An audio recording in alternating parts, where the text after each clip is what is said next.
प्रभु यीशु मसीह के नाम में आप सभी को शलोम। प्रभु आप सभी को फिर एक बार बड़ी आशीष और बरकत अता करें। प्रभु यीशु मसीह ने आज फिर एक बार हम आपके साथ में रूबरू होते हैं कुछ बहुत ही महत्वपूर्ण बातों के लिए। हम इन दिनों में जबकि क्वारंटाइन के दिन हैं, हमें भीतर ही भीतर रहना है और प्रभु के वचनों पर मन लगाना है, और इसलिए कुछ महत्वपूर्ण विषयों को हम आपके साथ में बांटना चाहते हैं और कलीसिया इस बात को भी सीखें। मैं विश्वास करता हूं कि प्रभु का आत्मा आप सभी को इन विषयों के बारे में बहुत ऐसे सिखाएं, क्योंकि लिखा गया है कि पवित्र आत्मा आएगा, वो तुम्हें मेरी बातों में से लेकर सिखाएगा। अर्थात हमें सिखाने वाला केवल पवित्र आत्मा है। आज उसी की सहायता से और उसी के उपस्थिति में हम एक महत्वपूर्ण विषय को देखने जा रहे हैं, और वो विषय है प्रभु भोज। मसीही जीवन में, विश्वासी जीवन में, कलीसियाई जीवन में सबसे महत्वपूर्ण अगर कोई विधि है तो वो प्रभु भोज है। लेकिन प्रभु भोज के बारे में कई सवाल है, क्योंकि हर कलीसिया, हर एक मुखिया उसको अपने तरीके से और जैसे उनको लगता है, उनके सोच बुद्धि से उसको निभाते हैं।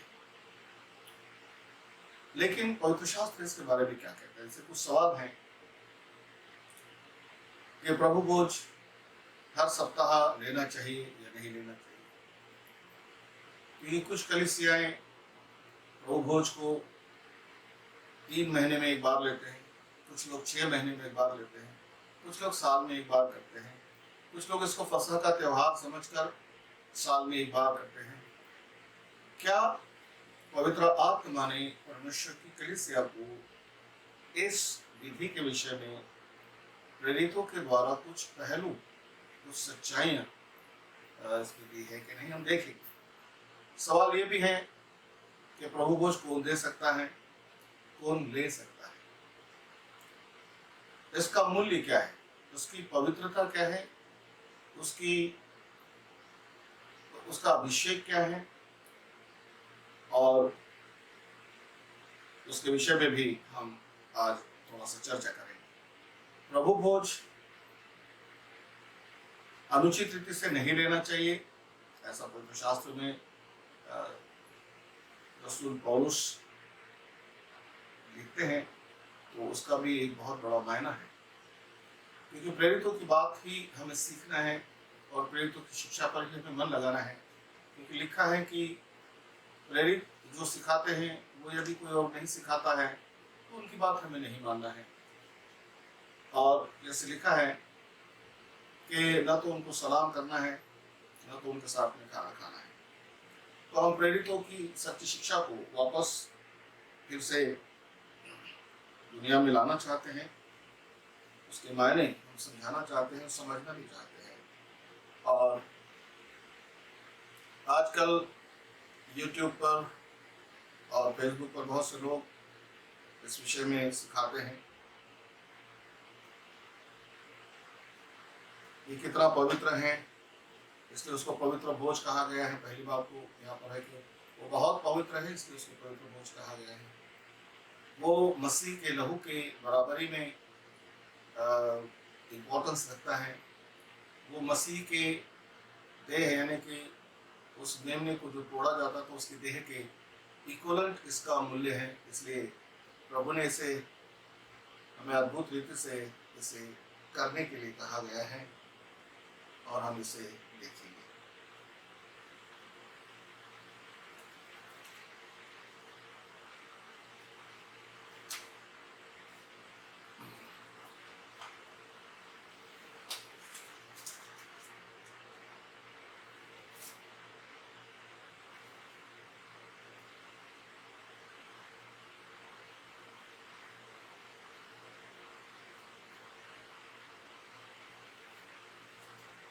सो हम इसमें चलेंगे। पहली बात, इसकी शुरुआत और इसकी इंपॉर्टेंस क्या है, इस पर हम देखेंगे। ये फसह का पर्व है, अख़मीरी रोटी का पर्व जिसको हम कहते हैं, ये उन दिनों में जब इस्राएल को परमेश्वर ने मिस्र में से छुड़ाया और जो आखिरी चिन्ह चमत्कार उस समय दिखाया वो था फसह का, जिसके बारे में परमेश्वर ने इन्हें समझाया था। और निर्गमन के 12वें अध्याय में आप इसे पढ़ सकते हैं। निर्गमन के 12वें अध्याय में परमेश्वर ने मूसा से बात किया था। 12वें अध्याय के पहले पद में लिखा, फिर यहोवा ने मिस्र देश में मूसा और हारून से कहा, यह महीना तुम लोगों के लिए आरंभ का ठहरे, अर्थात वर्ष का पहला महीना ठहरे। इस्राएल की सारी मंडली से इसी प्रकार कहो, इसी महीने के 10वें दिन को तुम अपने अपने पितरों के घरानों के अनुसार घराने के पीछे एक एक मेमना ले लो। यदि किसी के घराने में एक मेमनी खाने के लिए मनुष्य कम हो तो वह अपने सबसे निकट रहने वाले पड़ोसी के साथ प्राणियों की गिनती के अनुसार एक मेमना ले रखे। यदि तुम हर एक के खाने के अनुसार मेमने का हिसाब करना और तुम हर एक के खाने के अनुसार मेमने का हिसाब करना, तुम्हारा मेमना निर्दोष और 1 वर्ष का न हो। उसे चाहे भेड़ों में से लेना चाहे बकरियों में से लेना, और इस महीने के 14वें दिन तक उसे रख छोड़ना। और उस दिन गोधूली के समय इज़राइल की सारी मंडली के लोग उसे बलि करें। तब वे उसके लहू में से कुछ लेकर जिन घरों में मेमने को खाएंगे उनके द्वार के दोनों अलंगों और चौखट के सिरे पर लगाएं, और वे उसके मांस को उसी रात आग में भूंजकर अख़मीरी रोटी और कड़वे सागपात के साथ खाएं। उसके सिर, पैर और तड़ियों समेत आग में भूंजकर खाना, कच्चा या जल में कुछ भी पकाकर न खाना, और उसमें से कुछ भी सवेरे तक न रहने देना। यदि कुछ सवेरे तक रह भी जाए तो उसे आग में जला देना। और उसके खाने की यह विधि है, कमर बांधे, पाँव में जूती पहने और हाथ में लाठी लिए हुए उसे कुर्ती से खाना। यह यहोवा का पर्व होगा, क्योंकि उस रात को मैं मिस्र देश के बीच होकर जाऊंगा और मिस्र देश के क्या मनुष्य क्या पशु सबके पहलटों को मारूंगा, और मिस्र के सारे देवताओं को भी मैं दंड दूंगा।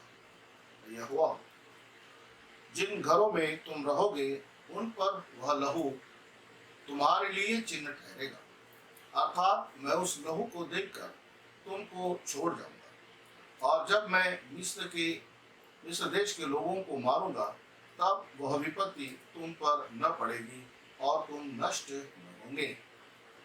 मैं फिर पढ़ूंगा, और जब मैं मिस्र देश के लोगों को मारूंगा तब वह विपत्ति तुम पर न पड़ेगी और तुम नष्ट न होंगे, और वह दिन तुमको स्मरण दिलाने वाला ठहरेगा, स्मरण दिलाने वाला ठहरेगा, और तुम उसको यहोवा के लिए पर्व करके मानना। वह दिन तुम्हारी पीढ़ियों में सदा की विधि जानकर पर्व मानना। अब ये मूसा को परमेश्वर ने बताया था कि किस तरह से मेमना कुर्बान करना है, और उसमें उस त्योहार को कैसे मनाना है आगे के पदों में लिखा हुआ है। और वहाँ लिखा था कि जो रोटी थी वो रोटी के बारे में कि वो अख़मीरी रोटी खाया करना। 7 दिन तक तुम्हारे घरों में कुछ भी खमीर न रहे, वरन जो कोई किसी खमीरी वस्तु को खाए, चाहे वह देशी हो या परदेशी, वह प्राणी इजरायलियों की मंडली से नष्ट किया जाए। कोई खमीरी वस्तु न खाना, अपने सब घरों में बिना खमीर की रोटी खाया करना।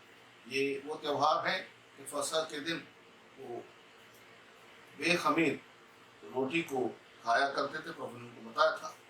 तब मूसा ने सब पुरनियों को बुलाकर, तुम अपने अपने कुल के अनुसार एक एक मेमना अलग कर रखो, और फसह का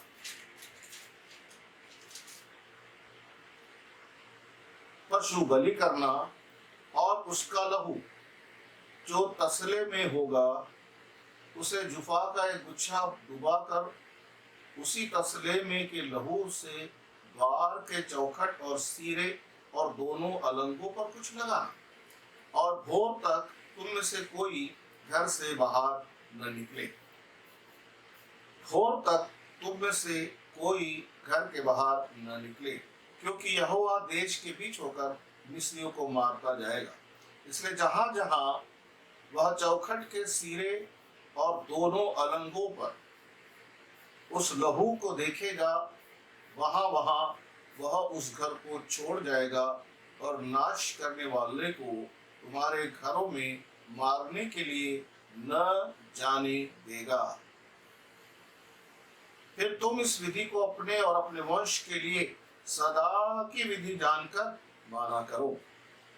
जब तुम उस देश में जिसे यहोवा अपने कहने के अनुसार तुमको देगा प्रवेश करो, तब यह काम किया करना।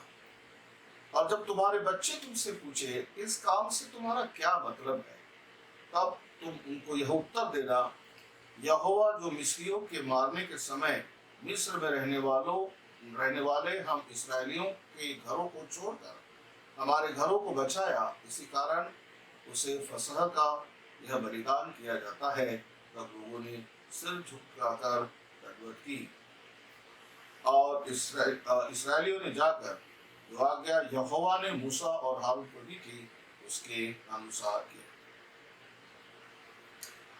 फसह के त्योहार की जो सदाकाल की विधि। नंबर 1, फसह का त्योहार बनाओ, यहोवा का ये हुक्म है, सदाकाल की विधि है, पीढ़ी दर पीढ़ी इसे करते ही रहना है। और वही करते करते वे सब लोग, हम देखते हैं मसीह तक ये पीढ़ियाँ बेखमीर रोटी का त्योहार अर्थात फसह का त्योहार वो मनाते हुए आए हुए हैं। अब इसका अर्थ क्या है? वो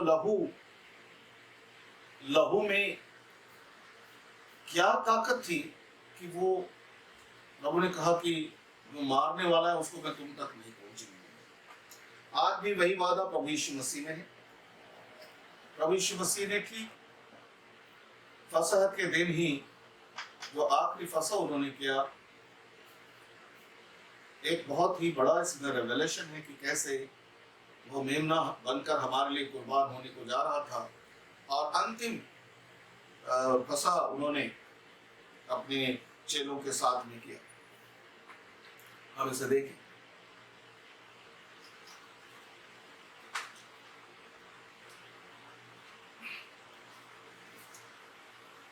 मेरे साथ में आप बोलेंगे मत्ती रचित सुसमाचार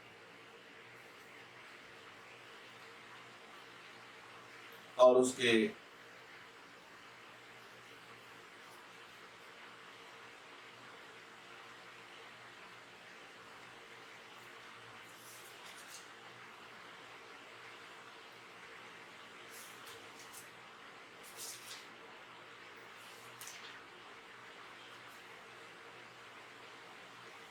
26वें अध्याय में आप इसे लिख सकते हैं। मरकुस रचित सुसमाचार इसके 14वें अध्याय के 22 से 26 पद तक भी यह है, और पहला कुरिन्थियों 11वें अध्याय के 23 से 35 में भी इसका जिक्र है। लूका रचित सुसमाचार इसके 22वें अध्याय के 14 से 20 में भी इसका जिक्र है, आप इसको देख सकते हैं।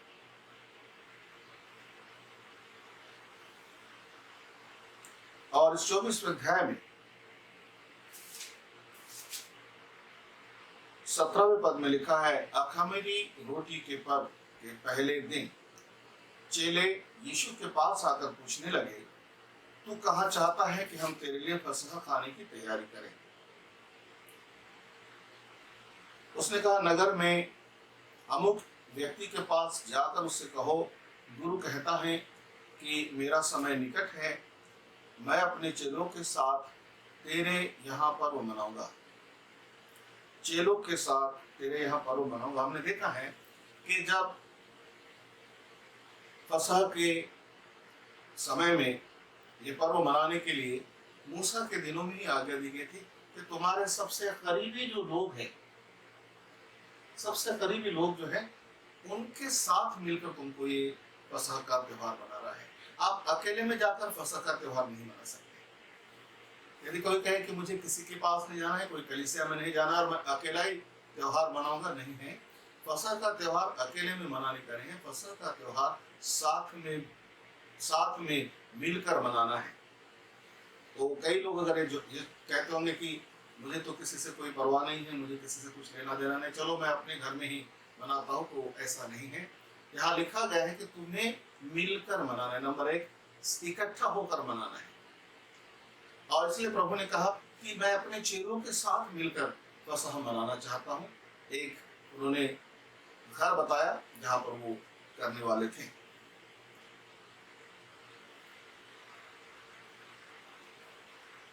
और फसह के समय में जब सांझ हुई, अपने चेलों के साथ में वो फसह मना रहे थे। याद रखिए, आप प्रभु भोज अकेले नहीं लेना है।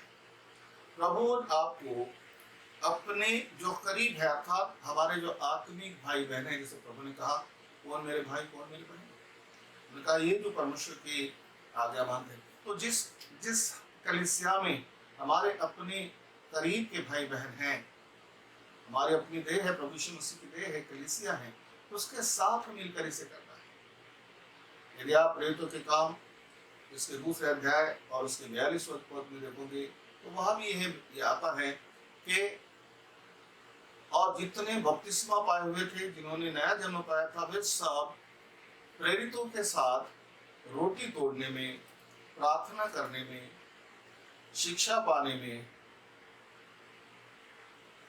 लवलीन। वे रोटी तोड़ने में प्रेरितों के साथ, जरा गौर से सुनिए, प्रेरितों के साथ रोटी तोड़ने में वे लवलीन रहा करते थे। हम आगे चल के समझा रहे हैं आपको, ये तो एक ईयरली त्योहार था जो आज भी मनाते हैं और हम भी मनाते हैं। फसह के पर्वों को हम मनाते हैं, हम पेशवा को मनाते हैं और हम प्रभु का धन्यवाद करते हैं कि प्रभु के आत्मा ने हमें इन बातों से बड़ी आशीष दी है। ये प्रभु की हर आज्ञा मानने वालों के लिए आशीष ही है। बहुत से लोग ये कहते हैं कि पुराने करार की बहुत सी बातें अब हमको नहीं मानना है, हम नए करार के लोग हो गए हैं, लेकिन ये हमारी मूर्खता है। प्रभु ने कहा मैं व्यवस्था को मिटाने नहीं आया हूँ, पूरा करने आया हूँ। पूरा करने का अर्थ केवल उन्होंने पूरा किया और हमको दे दिया और कह दिया कि अब तुम्हें करने की जरूरत नहीं है, ऐसा नहीं। उन्होंने कहा कि जब मैं कर रहा हूँ तो आप भी करो। उन्होंने कहा कि जो काम मैं करता हूँ उससे बढ़कर तुम करो। बहुत ही सिंपल आज्ञा है, लेकिन बहुत से लोग ऐसे हैं जो बहुत अलग विचारधारा के हैं, ये समझते हैं कि हमको अब ये करने की आवश्यकता नहीं, प्रभु ने हमारे लिए कर लिया है। ये बहुत ही शैतानी विचार है, इससे बात आइए। ऐसी सोच परमेश्वर के पवित्र आत्मा की नहीं हो सकती। पवित्र आत्मा यह आदि से लेकर तो अंत तक एक सा है और वो एक जैसे ही बातों को, जो पिता की बातें हैं, उसे पूर्ण करने में हमें प्रभु यीशु मसीह में सहायता और मदद करता है।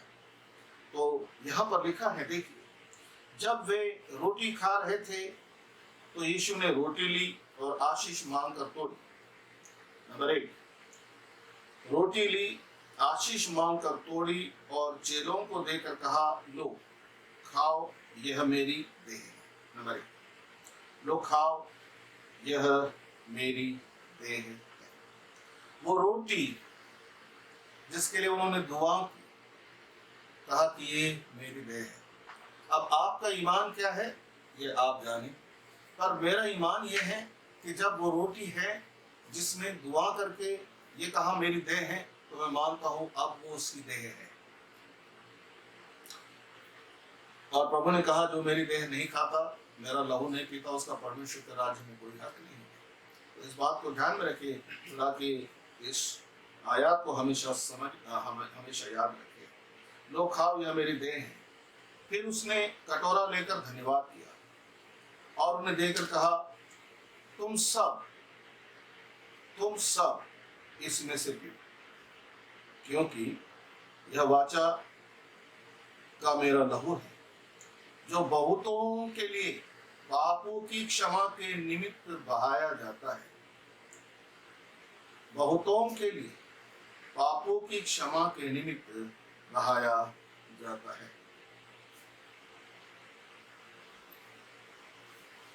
पापों के निमित्त बहुत से लोगों के नहाया जाता है, ये बराबर। इस विषय में प्रभु ने यह भी हिदायत दी है कि मेरा मांस वास्तव में खाने की वस्तु है और मेरा लहू वास्तव में पीने की वस्तु है। जो कोई मेरा मांस नहीं खाता, मेरा लहू नहीं पीता। अब उन्होंने ये नहीं कहा कि रोटी नहीं खाता और दाख रस नहीं पीता, उसने कहा मेरा मांस नहीं खाता, मेरा लहू नहीं पीता। इस पर ध्यान रखें आप थोड़ा सा, ये बहुत ही महत्वपूर्ण विषय है। प्रभु ने कहा जो मेरा मांस नहीं खाता और मेरा लहू नहीं पीता। प्रभु ने ठहराया है कि ये मेरा मांस है, तुम इस ईमान से खाना कि ये मेरा मांस है।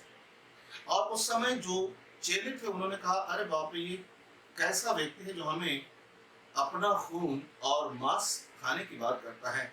और जो नासमझ थे वो 70 लोग वहां से हट गए और चले गए और 12 लोग वहां पर खड़े थे और वे आपस में असमंजस थे। तब प्रभु ने कहा क्या तुम भी जाना चाहते हो? और पतरस जो उनमें सबसे ज्यादा बोलने वाला व्यक्ति, उसने कहा नहीं प्रभु, तुझे छोड़कर हम कहाँ जाएं? जीवन की बातें तो आपके पास में है। और फिर इस तरह से इन 12 लोगों के साथ में उन्होंने फसह मनाया। मेरे प्रियो, जिस तरह से फसह के समय में यहोवा ने मूसा को उसके रहस्य में बातें बताई, उस लहू में एक सामर्थ डाली और लहू की वाचा को तय किया। इसे लहू की वाचा कहते हैं। अब पुरानी वाचा में, लहू वाचा में और कोई फर्क नहीं है, थोड़ा सा फर्क है। पुरानी वाचा में जानवरों का लहू था और अब नई वाचा में खुदा कहते हैं मेरा लहू, अर्थात खुदा यीशु मसीह का। जो दाख रस का प्याला होता है वो यीशु मसीह का लहू है। आपके अंदर में पवित्र आत्मा ये ईमान डाले कि आप उसी नजर से उसको देखने लगे, उसी ईमान से उसके पास जाए। तुम्हारा दिल धड़केगा, तुम्हारी रूह निश्चित जान लेगी कि तुम क्या लेने जा रहे हो, क्या खाने जा रहे हो, क्या पीने जा रहे हो। आपके अंदर में, आपकी रूह में एक बहुत बड़ी हलचल आएगी। जिसके रूह में हलचल नहीं आती है, इसे लेते वक्त समझ लेना उसे उसका आता पता ही नहीं है। वो बाकी लोगों को देखता है और उसे खाने के लिए पास जाता है। और इसलिए मैं आपसे कहता हूँ कि इसके विषय में सावधान रहना, क्योंकि यह प्रभु की देह है। अब प्रभु की देह को जब कलीसिया में स्थापित किया गया तो सवाल देखिए, वे कब कब इसे लेते थे, कब कब लेते थे। बहुत से लोग कहते हैं नहीं, हम हमारे कलीसिया में जो है, कलीसिया में हम हमारे पासवान जब कहते हैं हम तब लेते हैं। हमारे पासवान महीने में एक बार कहते हैं तो हम महीने में एक बार लेते हैं। पूरा पवित्र शास्त्र खोलकर हमें बताए कोई व्यक्ति खुदा के कलाम और खुदा के नियमों को और परमेश्वर के जो प्रेरित है उन्होंने ठहराए हुए नियमों को क्यों बदल रहा है। हम आज एक बात को जानते हैं, हर कोई कहता है पवित्र आत्मा मुझसे ये कहता है। मेरे भाई, पवित्र आत्मा क्या और किससे कहता है ये जानने का भी आपको थोड़ी सी समझ होना चाहिए, थोड़ा सा सेंस होना चाहिए। आपका ना बीच में थोड़ा इंग्लिश के शब्द आपके लिए मैं परोस रहा हूं, तो थोड़ा सा सेंस होना चाहिए, थोड़ा सा आपको समझ होना चाहिए। बहुत से लोग कहते हैं 3 महीने में, 4 महीने में। ये वे लोग नहीं है जिनको प्रभु ने बुलाया है, ये वो लोग नहीं है जिनमें पवित्र आत्मा है। यदि पवित्र आत्मा है तो वो वचन के अनुसार उनको सिखाएगा। मेरे साथ में आप खोलिए प्रेरितों की पुस्तक और इसका 2 अध्याय है ना, जिसमें प्रेरितों के काम 2 अध्याय खोलिए और उसके 42वें पद को मैं पढ़ना चाहूंगा। 41 पद से मैं आपसे ले, अतः जिन्होंने उसका वचन ग्रहण किया उन्होंने बपतिस्मा लिया और उसी दिन 3000 मनुष्य के लगभग उनमें मिल गए। जरा और फरमाइए, वचन ग्रहण किया, बपतिस्मा लिया, वचन को ग्रहण किया, बपतिस्मा लिया, 3000 मनुष्य के लगभग उनमें मिल गए और वे प्रेरितों से शिक्षा पाने, संगति रखने, रोटी तोड़ने और प्रार्थना करने में लवलीन थे। 4 बातें प्रेरितों के साथ कर रहे हैं, अभिषिक्त जनों के साथ में जिनको प्रभु ठहराता है। ये रोटी कोई भी नहीं तोड़ सकता है। अभिषिक्त हो, प्रेरित हो, परमेश्वर का बुलाया हुआ जन हो, जो कलीसिया में जिसके द्वारा परमेश्वर कलीसिया का निर्माण करता है, वो मुखिया, वो जैसे पहले भी दिनों में मूसा ने हर घर के पुरनियों को बुलाया कि उनको जाकर कहे कि वो उस बकरे को कुर्बान करे, उस जानवर को कुर्बान करे, पुरनी। यहाँ भी प्रेरित है, प्रेरितों के साथ प्रेरित थे वे, है ना।